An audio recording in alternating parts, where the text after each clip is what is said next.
What's up, guys? Welcome to another episode of Skatepark Showcase. Today I am in Ashland, Virginia. Now, I've been to a ton of skate parks, concrete parks with different manufacturers and prefab parks that with different manufacturers, such as Woodward, Arc, Skatewave.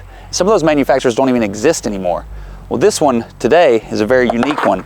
It's a manufacturer that I've never come across before, Ramp Tech. This is a 21-year-old park. So let's see how it holds up to modern times.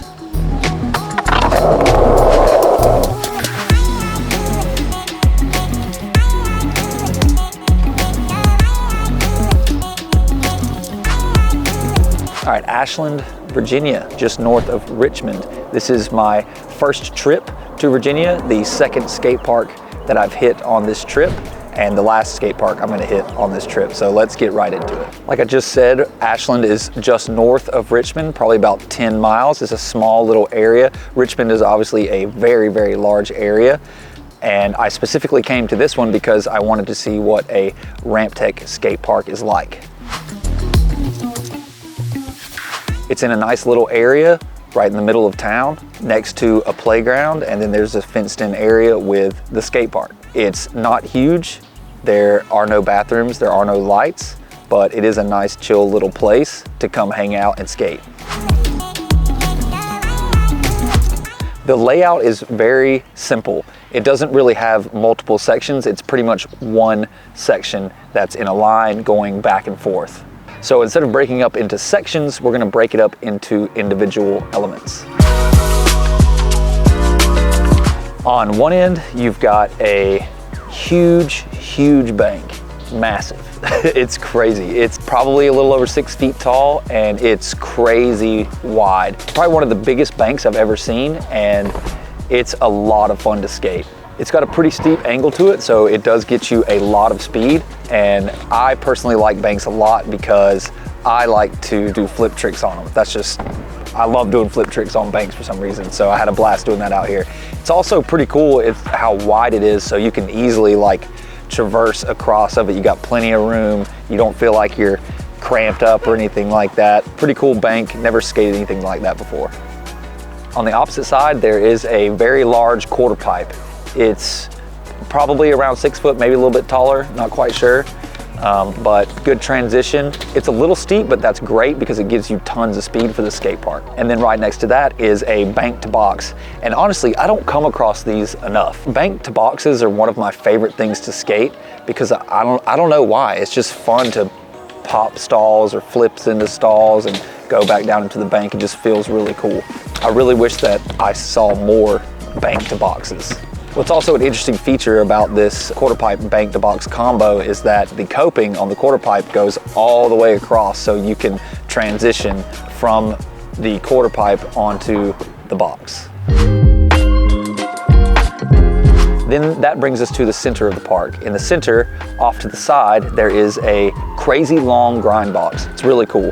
It's about 1 foot high, maybe an inch or two higher than that. The angle iron is super solid. It has rusted a little bit and it did need a little bit of waxing, but after that, it's super smooth. It's like probably 16 feet long, but there's an extra 8-foot box connected to it. I think maybe when it was originally manufactured, it probably lined up really well. Since it's just aged over the 21 years that this park has been around, there's a little bit of a gap there, so that might be a little bit difficult to skate. I just didn't try to skate over that gap. Also on top of the grind box is another grind box. It's pretty high to hit from flat ground. I didn't even try to, but it would probably be really easy for BMXers. Typically, slightly higher obstacles are better for BMXers, so they probably really enjoy it. But you can always pop up onto the box and then grind off the end. And then on the opposite side, there's another grind box, but it's smaller, not quite as long. I think it might be an inch taller. It's either the same exact height as the other grind box, or it's maybe like an inch or two taller. For some reason, to me, it felt slightly taller. It was a little bit more weathered, a little bit more rusted, but once I got it waxed up, it skated perfectly fine. And then we have the fun box. Unfortunately, I didn't get to skate the fun box for very long. It was the last obstacle I was gonna hit today, and I totally rocked myself doing a kickflip off of the edge and bruised the crap out of my arch of my foot. So that kind of ended it for the day for me. But before that happened, I was able to do a couple of things. One notable factor about this fun box is the long flat.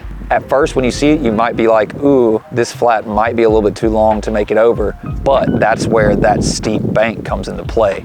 So I actually found it very easy to go over this really long flat. Normally those would be pretty tough to get speed to launch from bank to bank, but at this skate park, no problem at all, because you've got that super steep bank that gets you crazy speed, so you can easily get over it. And then I was just kind of toying around and did like a kickflip up from bank to flat, like little transition, and then 180 in, and then that's when I went for that kickflip and destroyed my foot. So unfortunately I wasn't able to skate everything on this thing, but I will go over what's on it. One side has a little curved launch ramp to flat to bank. That seems pretty dope. I guarantee it's probably pretty easy to launch up that launch ramp and make it over the flat into the bank, because once again, you can get really good speed off of the bank on the end. And then right next to that, you've got your grind ledge on the flat. So maybe you could hit bank to grind ledge and then have a nice like 4-foot drop, or you can hit the down ledge. Overall, the park is in surprisingly good condition for being 21 years old. There is some wear and tear that's going to happen. There are a few sheets that do need to be replaced out here just because they've worn down over time, but structurally everything is very solid and feels really good. There's nothing dangerous out here. It flows really well. You can get crazy speed, which is a lot of fun. Not every skater is gonna like that or be used to it, and I think that boils down to taste and the era that the skate park was built in. So nowadays, you're not gonna see layouts like these. They were definitely more popular in the 90s and the early 2000s. So this park is really all about speed. Someone who is a beginner, this is still a good park to learn, but it might just feel a little bit intimidating. But if you are intermediate to advanced, you're gonna have a lot of fun just being able to go really fast. Not everybody likes going really fast, even really talented skaters. Like even me sometimes, like if I've got a little injury or something going on, I don't wanna skate super fast, but today I was feeling really good and was able to get a lot of speed, and it was a lot of fun. So yeah, the layout does feel a little bit dated, but it's definitely still skatable and a ton of fun to skate.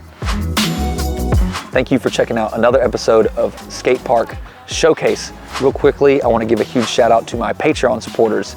You guys are helping me stay on the road, and thank you so much. If you would like to donate, just go to patreon.com/parksharks. As little as $1 a month can go a really long way. But if you can't donate and want to help support the channel, all you got to do is like this video, subscribe to the channel, and most importantly is share it with your buddies, because you never know, I might be in a state or a city or wherever that they might wind up in and they want to see what kind of parks are out there. All right guys, here's what's coming up next.